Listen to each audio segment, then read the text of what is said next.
ಸ್ನೇಹಿತರೆ ನಮಸ್ಕಾರ. ಹಾಗೆ ಪ್ರಾಸ್ಯ ರುಚಿಗೆ ಮತ್ತೊಮ್ಮೆ ಸ್ವಾಗತ.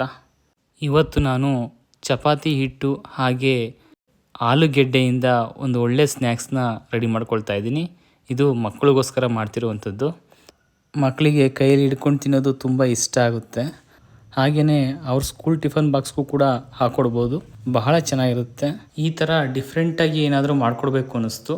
ಹಾಗಾಗಿ ಈ ಒಂದು ಸ್ನ್ಯಾಕ್ಸ್ನ ತಯಾರಿಸ್ಕೊಳ್ತಾ ಇದ್ದೀನಿ. ಇದನ್ನು ಮಾಡೋ ವಿಧಾನ ಹೇಗೆ ಅಂತ ನೋಡ್ಕೊಂಡು ಬರೋಣ. ಮೊದಲಿಗೆ ಮಸಾಲ ಪೌಡ್ರನ್ನ ತಯಾರಿಸ್ಕೊಳ್ತಾ ಇದ್ದೀನಿ. ಇಲ್ಲಿ ಪಾಕೆಟ್ ಪೌಡ್ರ್ ಬೇಡ ಅಂತ ನಾನೇ ಸ್ವತಃ ತಯಾರಿಸ್ಕೊಳ್ತಾ ಇದ್ದೀನಿ.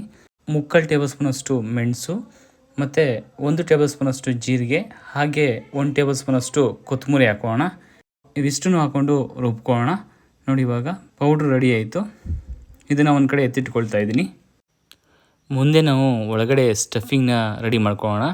ನಾನಿಲ್ಲಿ 3 ಆಲೂಗೆಡ್ಡೆನ ಸಿಪ್ಪೆ ತೆಗೆದು ಸ್ವಲ್ಪ ಅರಿಶಿನ ಪುಡಿ ಉಪ್ಪು ಸೇರಿಸಿ ಚೆನ್ನಾಗಿ ಬೇಯಿಸಿ ಇಟ್ಕೊಂಡಿದ್ದೆ. ಅದನ್ನು ಹಾಕ್ಕೊಳ್ತಾ ಇದ್ದೀನಿ. ಹಾಗೆ ರಾಜ್ಮಾ, ಇದನ್ನು ನೈಟು ನೆನೆ ಹಾಕಿ ಬೆಳಿಗ್ಗೆ ಕುಕ್ಕರ್ಗೆ ಹಾಕಿ ಒಂದು 5 ವಿಸಿಲ್ ಕೂಗಿಸ್ಕೊಂಡು ನೀರನ್ನು ಸಪ್ರೇಟ್ ಮಾಡಿ ಇಟ್ಕೊಂಡಿದ್ದೆ. ಅದನ್ನು ಹಾಕ್ಕೊಳ್ತಾ ಇದ್ದೀನಿ. ಮತ್ತು ಪೌಡ್ರ್ ಮಾಡಿ ಇಟ್ಕೊಂಡಿದ್ವಲ್ಲ ಅದನ್ನು ಅರ್ಧ ಟೇಬಲ್ ಸ್ಪೂನಷ್ಟು ಸೇರಿಸ್ಕೊಳ್ಳೋಣ. ಹಾಗೆ ಒಂದು ಅರ್ಧ ಟೇಬಲ್ ಸ್ಪೂನಷ್ಟು ಚಾಟ್ ಮಸಾಲ ಮತ್ತು ಒಂದು 1/4 ಟೇಬಲ್ ಸ್ಪೂನಷ್ಟು ಅರಿಶಿನ ಪುಡಿ, ಸ್ವಲ್ಪ ಕೊತ್ತಂಬರಿ ಸೊಪ್ಪು, ಹಾಗೆ ಕೊನೆಯಲ್ಲಿ ಒಂದು ಅರ್ಧ ಟೇಬಲ್ ಸ್ಪೂನಷ್ಟು ಉಪ್ಪು ಹಾಕ್ಕೊಂಡು ಚೆನ್ನಾಗಿ ಸ್ಮ್ಯಾಶ್ ಮಾಡ್ಕೊಳ್ಳೋಣ. ನೋಡಿ, ಈ ರೀತಿ ಸ್ಮ್ಯಾಶ್ ಮಾಡ್ಕೊಳ್ಬೇಕು. ಇದಾದಮೇಲೆ 1 ಟೇಬಲ್ ಸ್ಪೂನಷ್ಟು ಕಡಲೆ ಹಿಟ್ಟು ಹಾಗೆ ಒಂದು ಅರ್ಧ ಟೇಬಲ್ ಸ್ಪೂನಷ್ಟು ಚಿಲ್ಲಿ ಪೌಡ್ರನ್ನು ಕೂಡ ಸೇರಿಸ್ಕೊಂಡು ಚೆನ್ನಾಗಿ ಮಿಕ್ಸ್ ಮಾಡ್ಕೊಳ್ಳೋಣ. ನೋಡಿ, ಇವಾಗ ಒಳಗಡೆಗೆ ಸ್ಟಫಿಂಗ್ ರೆಡಿಯಾಗಿದೆ. ಇದನ್ನು ಒಂದು ಕಡೆ ಎತ್ತಿಟ್ಕೊಳ್ಳೋಣ. ಮುಂದೆ ನಾವು ಇದಕ್ಕೆ ಚಪಾತಿ ಹಿಟ್ಟನ್ನು ಕಲಿಸ್ಕೊಳ್ಬೇಕು.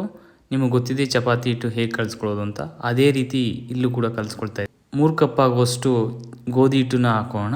ಹಾಗೆ 1 ಟೇಬಲ್ ಸ್ಪೂನಷ್ಟು ಉಪ್ಪು, 2 ಟೇಬಲ್ ಸ್ಪೂನ್ ಎಣ್ಣೆ ಮತ್ತು ಇದ್ರ ಜೊತೆ ಬೀಟ್ರೋಟ್ನ ಮಿಕ್ಸಿಗೆ ಹಾಕಿ ರುಬ್ಬಿ ಇಟ್ಕೊಂಡಿದ್ದೆ.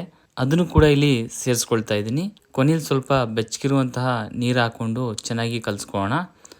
ನೋಡಿ, ಈ ರೀತಿ ಚೆನ್ನಾಗಿ ಕಲಿಸ್ಕೊಳ್ಬೇಕು. ಇವಾಗ ಚಪಾತಿ ಹಿಟ್ಟು ರೆಡಿ ಆಯಿತು. ಚಪಾತಿನ ಒತ್ಕೊಳ್ಳೋಣ. ಆ ಕಡೆ ಈ ಕಡೆ ಸ್ವಲ್ಪ ಹಸಿಟ್ಟನ್ನ ಹಾಕ್ಕೊಂಡು ನಿಧಾನವಾಗಿ ಗುಂಡಕ್ಕೆ ಒತ್ಕೊಳ್ಳೋಣ. ಈ ಮಕ್ಕಳಿಗಂತೂ ಏನಾದರೂ ಒಂದು ಡಿಫ್ರೆಂಟಾಗಿ ಇರಲೇಬೇಕು. ಅದಕ್ಕೋಸ್ಕರ ನಾನು ಈ ರೆಸಿಪಿನ ಮಾಡ್ಕೊಂಡಿದ್ದೀನಿ. ನೋಡಿ, ಇವಾಗ ಚಪಾತಿ ಒತ್ತಾಯಿತು. ಇದ್ರ ಮೇಲೆ ಮಿಕ್ಸ್ ಮಾಡಿ ಇಟ್ಕೊಂಡಿದ್ವಲ್ಲ ಸ್ಟಫಿಂಗು, ಅದನ್ನು ಹಾಕೊಳ್ಳೋಣ. ಈ ಸ್ಟಫಿಂಗ್ನ ಹಾಕೋಬೇಕಾದ್ರೆ ಸ್ವಲ್ಪನೇ ಹಾಕ್ಕೊಳ್ಳಿ. ಜಾಸ್ತಿ ಹಾಕ್ಕೊಂಡ್ರೆ ಮುಂದೆ ಕಟ್ ಮಾಡಬೇಕಾದ್ರೆ ಹೊರಗಡೆ ಬಂದುಬಿಡುತ್ತೆ. ಹಾಗಾಗಿ ಸ್ವಲ್ಪನೇ ಹಾಕ್ಕೊಳ್ಬೇಕು. ನೋಡಿ, ಇಷ್ಟು ಹಾಕ್ಕೊಂಡು ಇದನ್ನು ರೋಲ್ ಮಾಡ್ಕೊಳ್ಳೋಣ. ರೋಲ್ ಮಾಡ್ಕೊಂಡು ಆದಮೇಲೆ ನೋಡಿ, ಈ ರೀತಿ ನಿಧಾನವಾಗಿ ಕಟ್ ಮಾಡ್ಕೊಳ್ಳೋಣ. ಜಾಸ್ತಿ ಪ್ರೆಸ್ ಮಾಡಿದ್ರೆ ಸ್ಟಫಿಂಗ್ ಹೊರಗಡೆ ಬಂದುಬಿಡುತ್ತೆ. ಮತ್ತು ನಾನು ಮೊದಲೇ ಹೇಳ್ದಂಗೆ ಸ್ಟಫಿಂಗ್ನ ಸ್ವಲ್ಪ ಹಾಕ್ಕೊಳ್ಬೇಕು. ನೋಡಿ, ಈ ಥರ ಕಟ್ ಮಾಡ್ಕೊಂಡಿದ್ದೀನಿ. ಮತ್ತು ಇದಕ್ಕೆ ಸ್ವಲ್ಪನೇ ಹಸಿಟ್ಟು ಹಾಕಿ ಒಂದು 2 ರೋಲ್ ಮಾಡ್ಕೊಳ್ಳೋಣ. ನೋಡಿ, ಈ ರೀತಿ ಬರುತ್ತೆ. ನೋಡಿ, ಈ ರೀತಿ ನಾನು ಸುಮಾರು ಮಾಡಿಕೊಂಡು ಕಲ್ ಮೇಲೆ ಬೇಯಿಸೋದಕ್ಕೆ ಹಾಕ್ಕೊಂಡಿದ್ದೀನಿ. ನೋಡಿ, ಇವಾಗ ಬೆಂದಿದೆ. ಇದನ್ನು ಎತ್ತಿಟ್ಕೊಳ್ಳೋಣ. ನೋಡಿ, ಈ ಥರ ಇರುತ್ತೆ. ಮಕ್ಕಳಿಗೆ ಕೈಯಲ್ಲಿ ಹಿಡ್ಕೊಂಡು ತಿನ್ನೋದಕ್ಕೆ ತುಂಬ ಚೆನ್ನಾಗಿರುತ್ತೆ.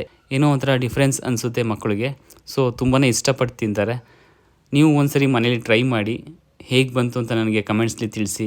ಇದೇ ರೀತಿ ನನ್ನ ಎಲ್ಲ ವೀಡಿಯೋಸ್ನ ನೀವು ನೋಡಬೇಕು ಅಂದರೆ ನನ್ನ ಚಾನಲ್ ಪ್ರಾಸ್ಯ ರುಚಿ ಅಂತ, ಅಲ್ಲಿಗೆ ಸಬ್ಸ್ಕ್ರೈಬ್ ಮಾಡ್ಕೊಳ್ಳಿ. ಹಾಗೆ ಪಕ್ಕದಲ್ಲಿರುವ ಬೆಲ್ಲೈಕನ್ನ ಪ್ರೆಸ್ ಮಾಡಿ.